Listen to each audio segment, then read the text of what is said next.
미영은 병원 복도에서 한참을 서 있었습니다. 손에 들린 진단서가 덜덜 떨리고 있었어요. 말기 췌장암, 생존 기간 6개월 내외라는 글자가 눈에 계속 들어왔습니다. 의사 선생님, 정말 6개월밖에. 담당 의사가 안타까운 표정으로 고개를 끄덕였어요. 죄송합니다. 더 일찍 발견했다면 좋았을 텐데. 이미 다른 장기로 전이가 진행된 상태라서요. 미영의 다리에서 힘이 빠졌습니다. 42살, 아직 준호를 다 키우지도 못했는데 어떻게 이런 일이 일어날 수 있을까요? 치료는 가능한가요? 항암 치료를 받으시면 조금 더 시간을 벌 수 있을지도 모릅니다. 하지만 부작용이 심하고 비용도 만만치 않아요. 미영은 고개를 숙였어요. 남편을 잃고 혼자 아들을 키우느라 저축한 돈이라고는 거의 없었거든요. 청소부로 일해서 벌어들이는 돈으로는 준호 학원비와 생활비만으로도 빠듯했습니다. 생각해 보시고 말씀해 주세요. 빠른 결정이 좋겠어요. 미영이 집으로 돌아오니 준호가 현관에서 기다리고 있었어요. 엄마, 어디 갔어? 병원 간다고 했는데 왜 이렇게 늦어? 12살 준호는 또래보다 의젓했어요. 아빠 없이 자라서 그런지 엄마를 많이 챙겨주려고 했습니다. 그냥 검진 받느라 좀 오래 걸렸어. 미영은 진단서를 가방 깊숙이 숨겼어요. 준호에게는 절대 말할 수 없었거든요. 엄마, 밥 먹었어? 내가 라면 끓여줄까? 아니야. 엄마가 할게. 준호는 숙제부터 해. 미영이 부엌에서 라면을 끓이는 동안 눈물이 주룩주룩 흘렀어요. 이제 준호와 함께 할 수 있는 시간이 6개월밖에 남지 않았다는 게 믿어지지 않았습니다. 엄마, 울어? 준호가 언제 왔는지 미영 뒤에 서 있었어요. 아니야. 양파 썰어서 그래. 준호야, 엄마한테 와서 안겨봐. 미영이 준호를 꼭 안았어요. 이 아이를 혼자 두고 어떻게 떠날 수 있을까요?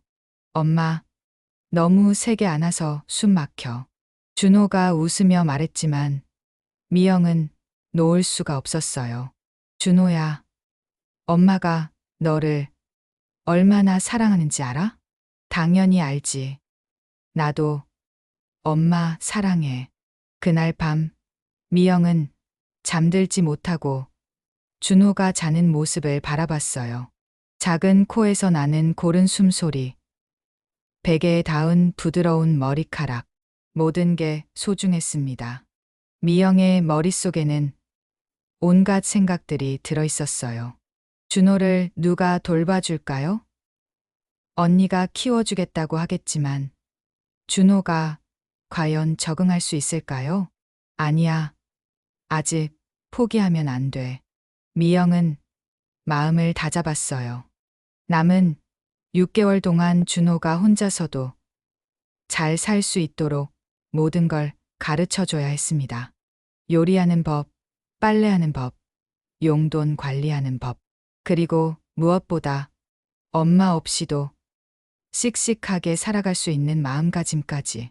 다음 날 아침, 미영은 평소보다 일찍 일어나서 준호의 아침을 준비했어요. 준호야, 일어나. 오늘부터 너한테 가르쳐 줄 게 있어. 뭘 가르쳐 줘?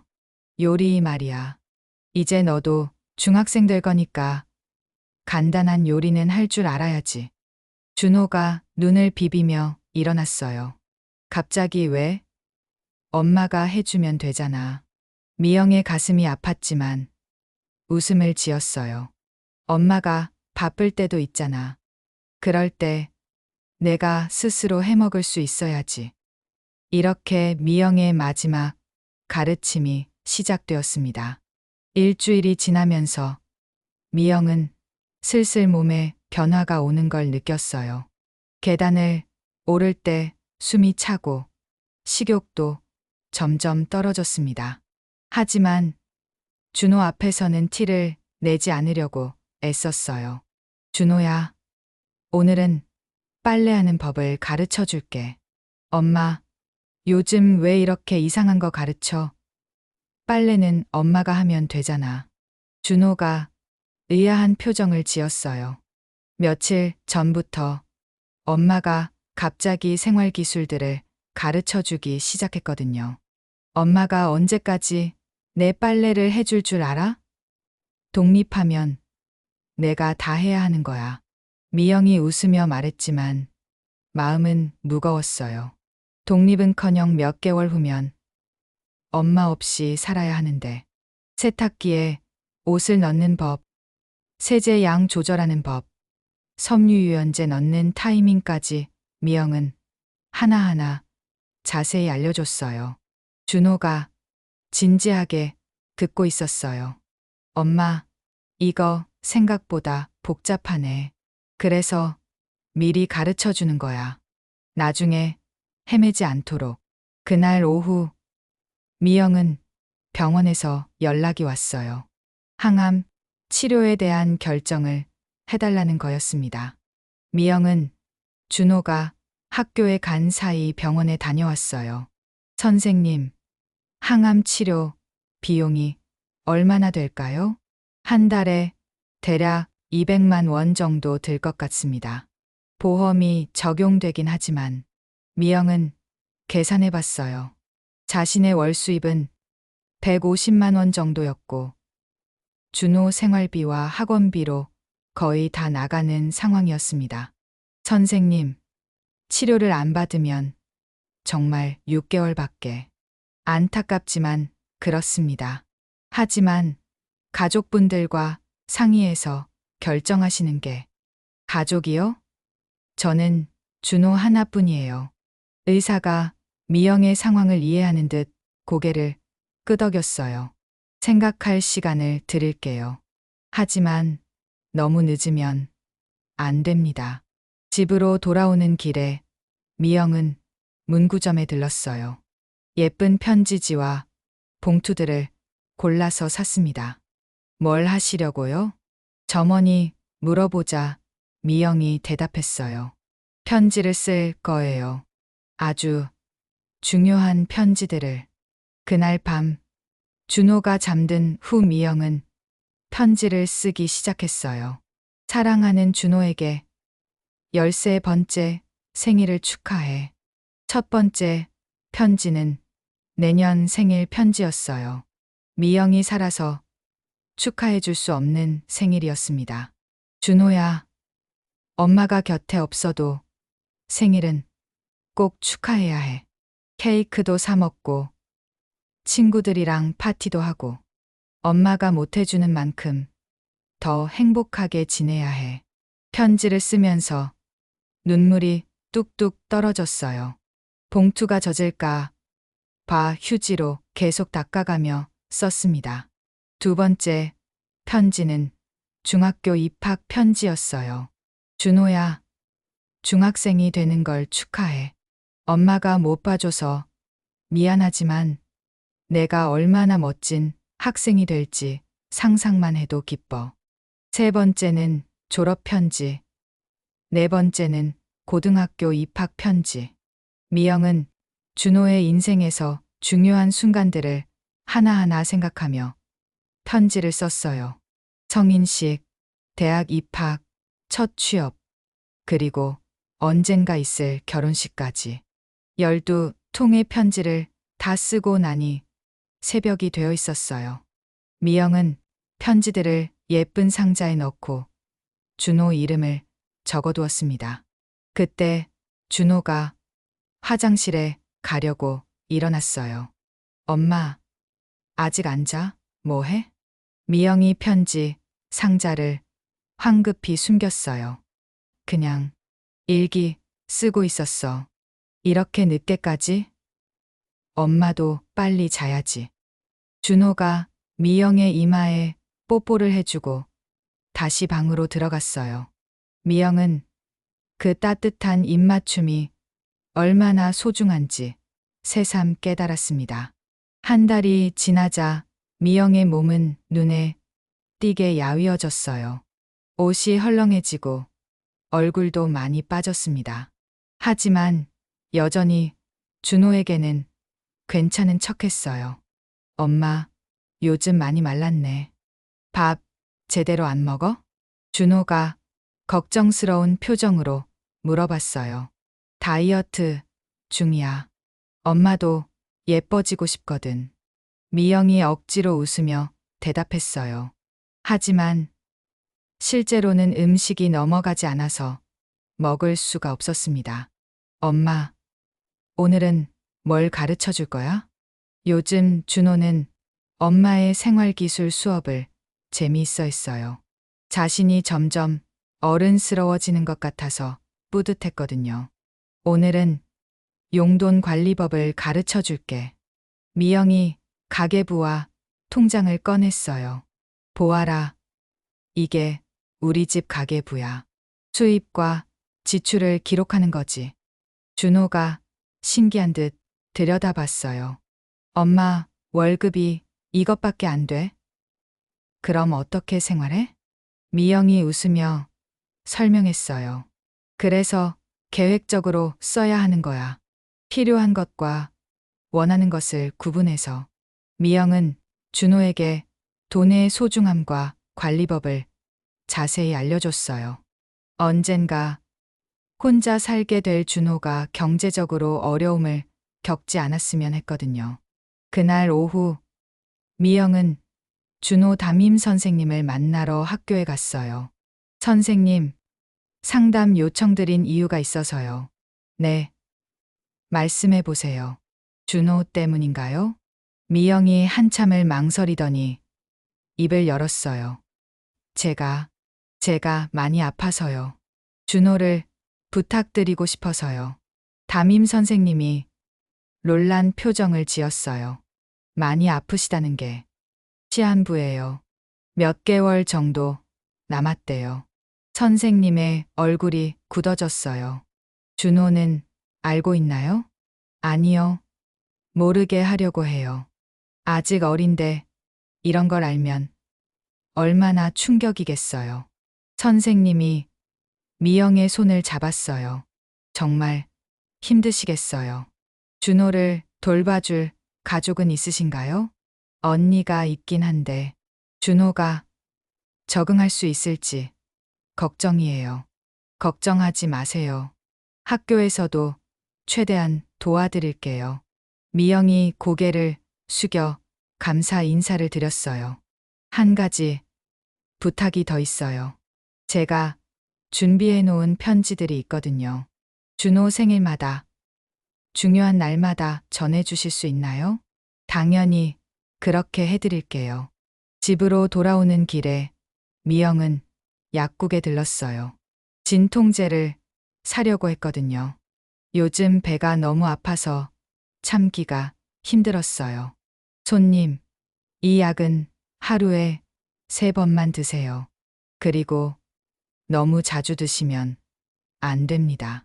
네, 알겠습니다. 미영이 진통제를 가방에 넣고 집으로 향했어요. 준호가 학원에서 돌아올 시간이었거든요. 엄마, 다녀왔어. 준호가 밝은 목소리로 인사했어요. 어서 와. 간식 준비해놨어. 미영이 준호가 좋아하는 호떡을 만들어뒀어요. 예전에는 귀찮아서 사다 줬었는데 요즘은 직접 만들어주고 싶었습니다. 와, 엄마표 호떡 맛있겠다. 준호가 뜨거운 호떡을 호호 불며 먹는 모습을 보니 미영의 마음이 아팠어요. 앞으로 이런 모습을 몇 번이나 더 볼 수 있을까요? 준호야, 엄마 호떡 맛있어? 응, 세상에서 제일 맛있어. 그 말에 미영의 눈에 눈물이 고였어요. 하지만 준호가 알아차리지 못하게 돌아서서 눈물을 닦았습니다. 2달째가 되자 미영은 병원에 가기도 힘들어졌어요. 몸무게가 10kg 가까이 빠졌고 걸을 때마다 어지러웠습니다. 그런데 더 큰 문제가 생겼어요. 준호가 뭔가 이상하다는 걸 눈치채기 시작한 거였습니다. 엄마, 왜 요즘 자꾸 화장실에서 토해? 어제도 들었는데. 미영이 깜짝 놀랐어요. 조심했는데도 들켰나 봅니다. 체했나 봐. 괜찮아. 체한 게 이렇게 오래가? 그리고 엄마 너무 말랐어. 진짜 많이 아픈 거 아니야? 준호의 목소리에는 걱정이 가득했어요. 12살이지만 눈치가 빨랐거든요. 괜찮다니까 걱정하지 마. 미영이 준호의 머리를 쓰다듬었어요. 하지만 준호는 고개를 저었습니다. 엄마, 솔직히 말해줘. 정말 괜찮은 거야? 그때 미영이 갑자기 쓰러졌어요. 어지러움을 참고 있었는데 한계가 온 거였습니다. 엄마, 준호가 소리치며 미영을 부축했어요. 엄마, 괜찮아? 병원 가자. 아니야, 괜찮아. 그냥 어지러웠을 뿐이야. 하지만 준호는 고집을 부렸어요. 안 돼. 병원 가야 해. 이런 게 어디 괜찮은 거야. 준호가 119에 신고하려고 하자 미영이 말렸어요. 준호야, 정말 괜찮아. 엄마 말 좀 들어. 그날 밤 준호는 미영이 자는 줄 알고 인터넷을 검색해 봤어요. 자주 토하고 갑자기 마르는 증상이라고 검색했더니 무서운 결과들이 나왔습니다. 준호의 얼굴이 하얗게 질렸어요. 혹시 엄마가 정말 심각한 병에 걸린 건 아닐까요? 다음 날 준호는 학교에서 담임 선생님을 찾아갔어요. 선생님, 우리 엄마가 이상해요. 뭐가 이상하다는 거니? 자꾸 토하고 너무 말랐어요. 그리고 어제는 갑자기 쓰러지기까지 했어요. 담임 선생님의 표정이 복잡해졌어요. 미영이 부탁했던 일이 생각났거든요. 엄마한테 병원 가자고 했는데 괜찮다고만 해요.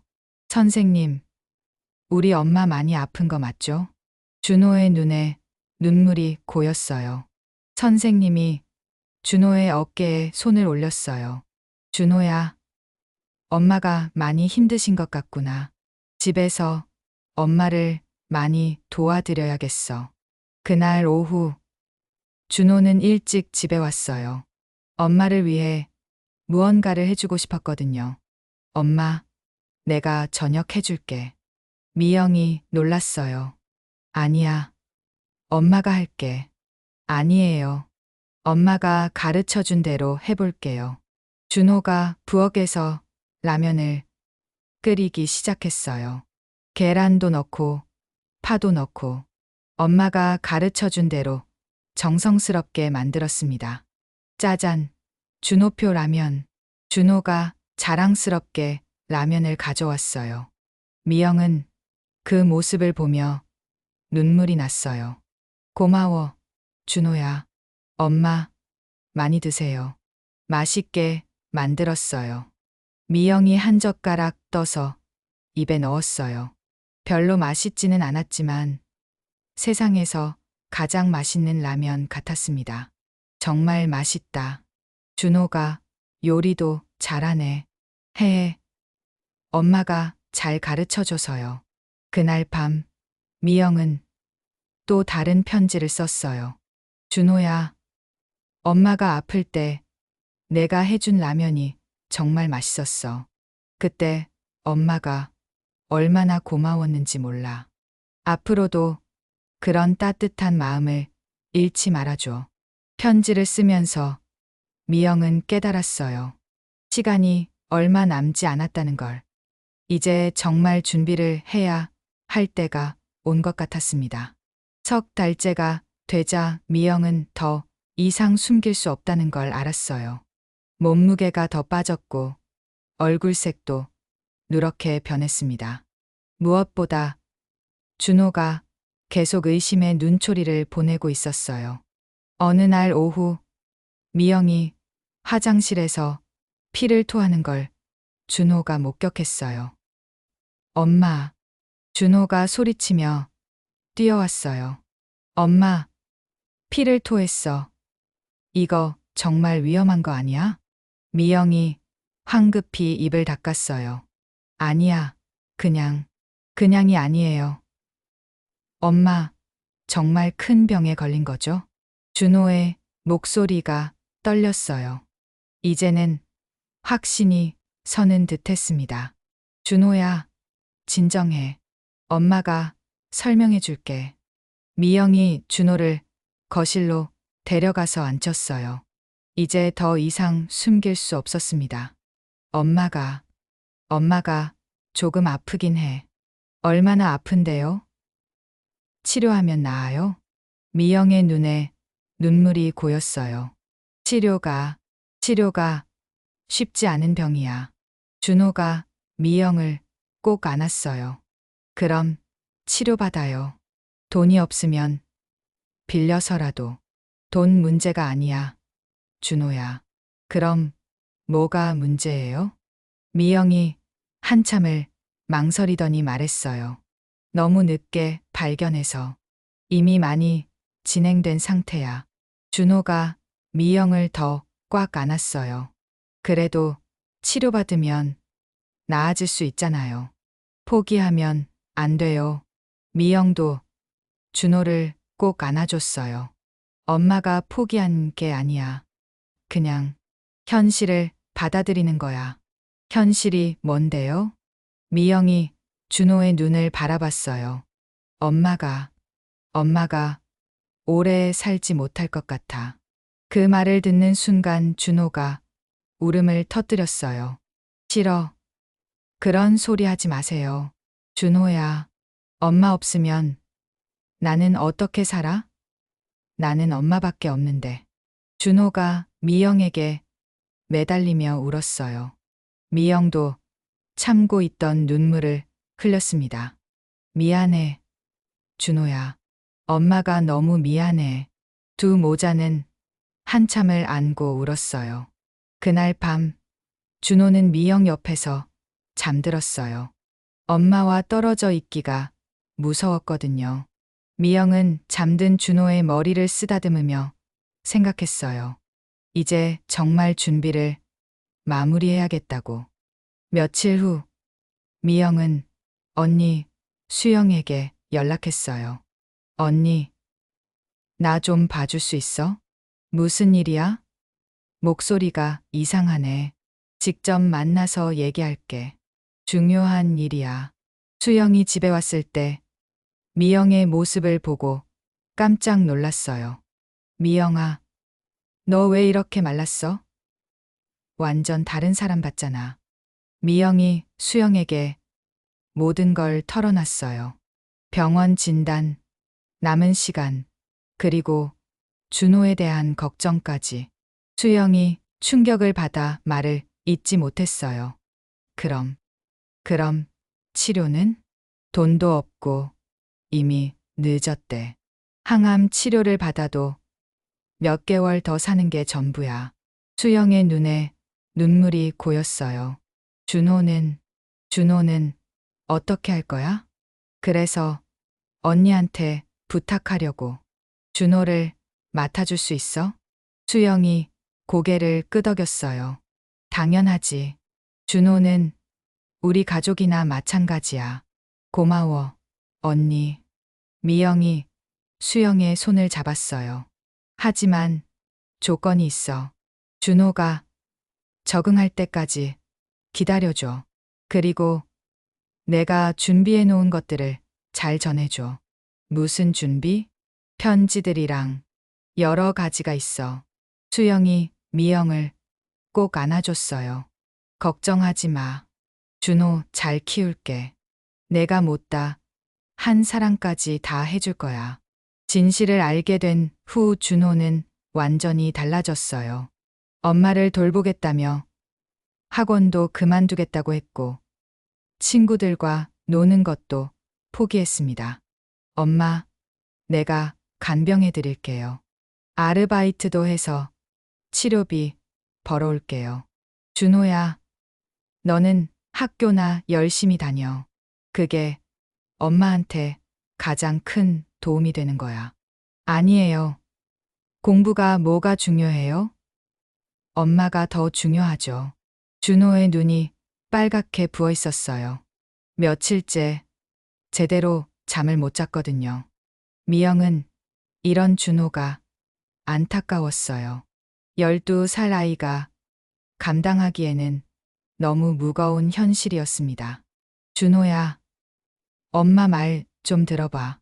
엄마가 원하는 건 내가 행복하게 사는 거야.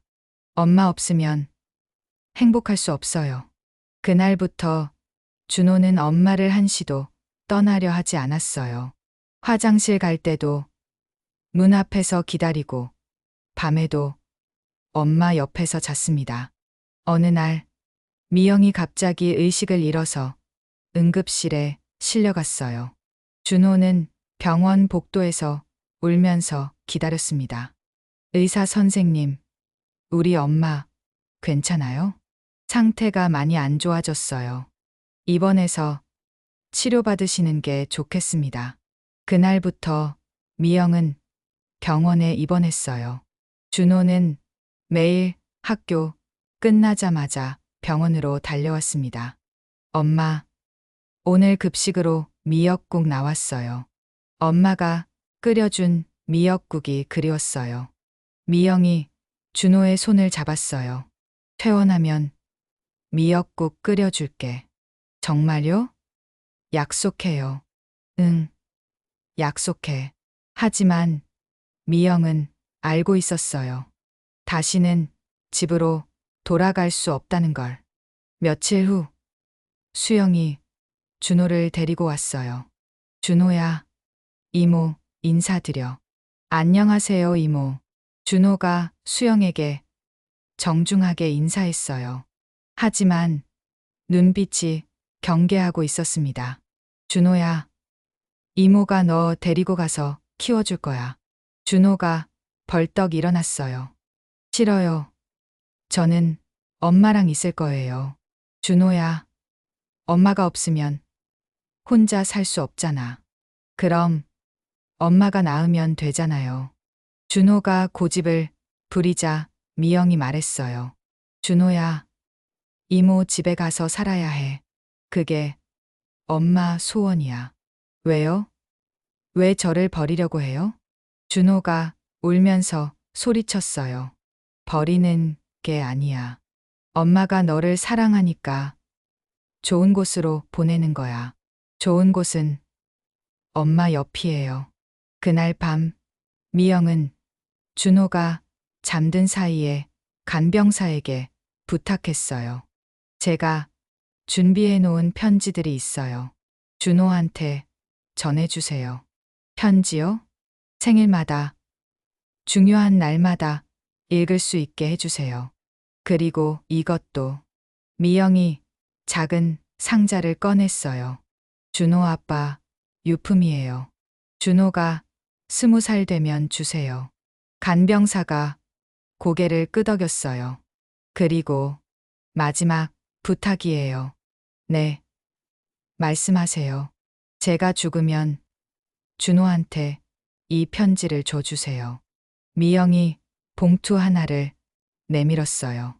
봉투에는 준호에게 엄마의 마지막 편지라고 적혀 있었습니다. 제발 부탁드려요. 알겠습니다. 꼭 전해드릴게요. 다음 날 아침 준호가 깨어났을 때 미영의 상태가 더 안 좋아져 있었어요. 엄마, 괜찮아요? 미영이 힘겹게 눈을 떴어요. 준호야, 엄마 말 좀 들어줘. 네, 말씀하세요. 앞으로 이모랑 잘 지내야 해. 그리고 공부 열심히 하고. 엄마, 그런 얘기 하지 마세요. 준호야, 엄마가 항상 내 곁에 있을 거야. 비록 보이지 않지만. 미영의 목소리가 점점 작아졌어요. 미영의 마지막 주가 시작되었어요. 의식이 흐릿해지고 말하는 것도 힘들어졌습니다. 하지만 준호만큼은 놓치지 않으려고 애썼어요. 준호야, 가까이 와봐. 준호가 침대 옆으로 다가갔어요. 엄마, 말씀하세요. 엄마가 너한테 미안해. 왜요? 엄마는 잘못한 게 없어요.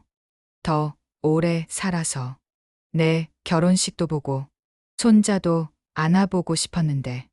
미영의 눈에서 눈물이 흘렀어요. 엄마, 울지 마세요. 나중에 천국에서 다 볼 수 있어요. 그래, 천국에서 기다릴게. 그날 오후 미영은 간병사를 불렀어요. 준호가 잠시 나간 사이에 편지를 쓰고 싶어요. 지금 쓰시기엔 너무 힘드실 텐데요. 마지막 편지예요. 꼭 써야 해요.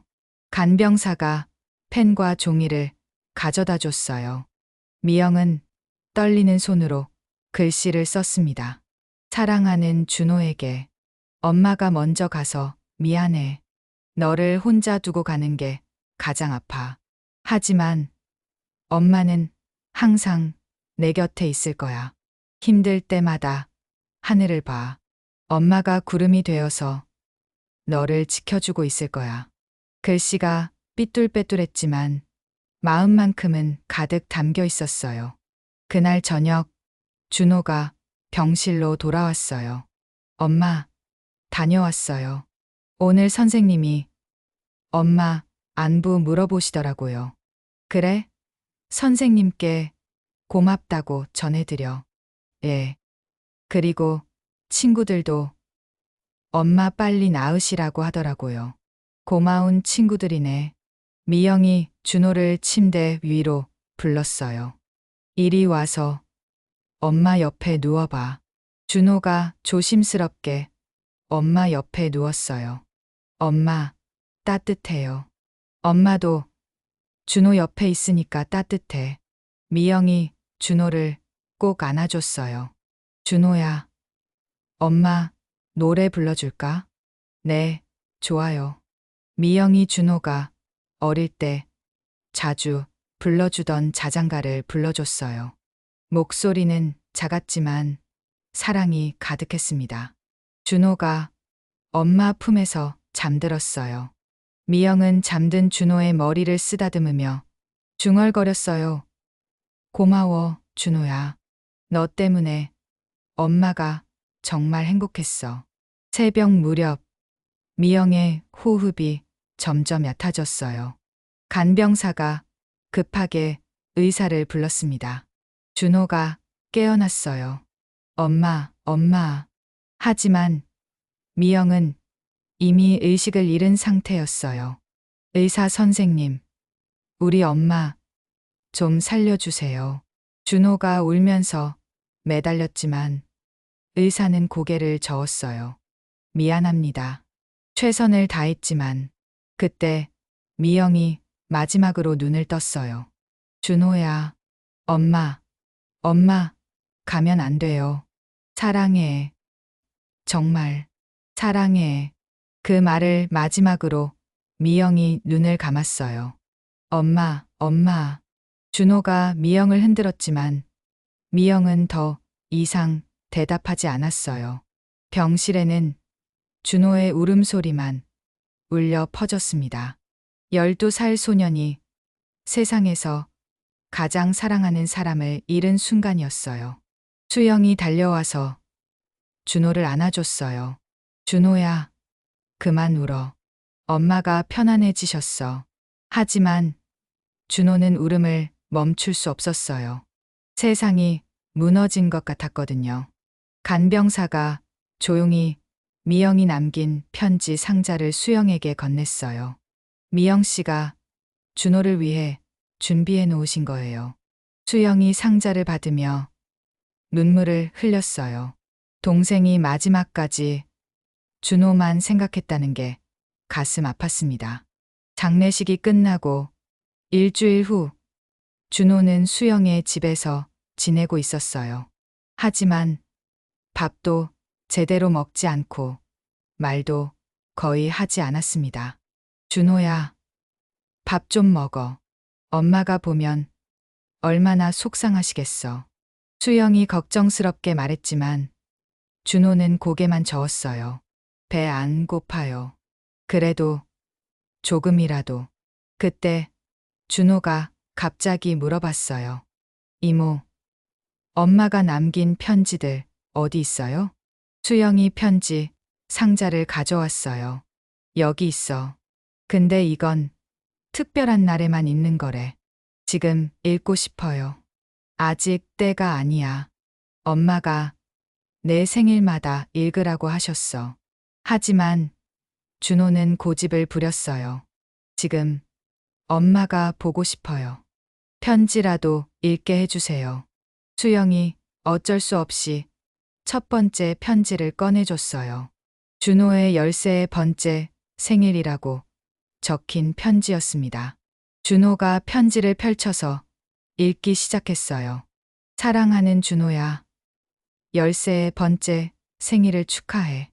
엄마가 곁에 없어서 미안하지만 마음만큼은 항상 함께 있어. 케이크 맛있게 먹고 친구들과 즐겁게 놀아줘. 엄마는 하늘에서 지켜보고 있을게. 준호가 편지를 읽으며 눈물을 흘렸어요. 엄마, 수영도 함께 울었어요. 미영의 마음이 고스란히 전해졌거든요. 이모, 다른 편지도 읽어도 돼요? 안 돼. 엄마가 정해주신 때에 읽어야 해. 그게 엄마와의 약속이야. 며칠 후 준호의 13번째 생일이 되었어요. 수영이 작은 생일상을 차려줬지만 준호는 시무룩했습니다. 준호야, 생일 축하해. 소원 빌어봐. 소원요? 엄마가 다시 돌아오는 것밖에 없는데요. 수영이 가슴 아파했어요. 그래도 촛불 불어봐. 엄마가 하늘에서 보고 계셔. 준호가 촛불을 불고 나서 수영이 편지를 가져왔어요. 엄마가 준 생일 선물이야. 준호가 편지를 읽었어요. 이번에는 소리 내어 읽었습니다. 준호야, 엄마 없는 첫 번째 생일이구나. 많이 슬프지? 그래도 생일은 축하해야 해. 세상에 태어나줘서 고마워. 내가 있어서 엄마가 정말 행복했어. 준호의 목소리가 떨렸어요. 앞으로도 내년 생일마다 엄마 편지를 읽게 될 거야. 그때마다 엄마가 내 곁에 있다고 생각해줘. 사랑해, 우리 준호. 편지를 다 읽고 나니 준호가 처음으로 웃었어요. 엄마가 정말 여기 있는 것 같아요. 그래, 엄마는 항상 내 곁에 있어. 그날 밤 준호가 수영에게 말했어요. 이모, 내일부터 학교 가려고요. 정말 괜찮겠어? 예. 엄마가 공부 열심히 하라고 했거든요. 준호가 조금씩 일상으로 돌아가기 시작했어요. 몇 년이 흘렀습니다. 준호는 고등학생이 되었어요. 매년 생일과 중요한 날마다 엄마의 편지를 읽으며 성장했습니다. 어느 날 준호가 수영에게 말했어요. 이모, 저 의대에 가고 싶어요. 의대. 왜? 엄마 같은 사람들을 치료해주고 싶어요. 엄마가 포기하지 않고 치료받을 수 있게 도와주고 싶어요. 수영이 준호를 꼭 안아줬어요. 엄마가 얼마나 자랑스러워 하실까. 그날 밤 준호는 엄마 사진 앞에서 말했어요. 엄마, 저 열심히 공부해서 의사 될게요. 그래서 다른 엄마들은 아이를 두고 먼저 가지 않게 도와줄게요. 사진 속 미영이 웃고 있는 것 같았어요. 대학에 합격한 날, 준호는 마지막 편지를 읽었어요. 준호야, 대학생이 되었구나. 엄마가 꿈꾸던 멋진 어른이 되었네. 이제 엄마 편지는 끝이야. 하지만 엄마의 사랑은 영원해. 행복하게 살아줘. 그게 엄마에게 주는 가장 큰 선물이야. 준호가 편지를 가슴에 안으며 중얼거렸어요. 엄마, 사랑해요. 엄마가 주신 사랑으로 다른 사람들도 도와줄게요. 하늘에서 미영이 준호를 바라보며 웃고 있었을 거예요. 자신의 마지막 선물이 준호를 얼마나 훌륭한 사람으로 키웠는지 보면서 말입니다.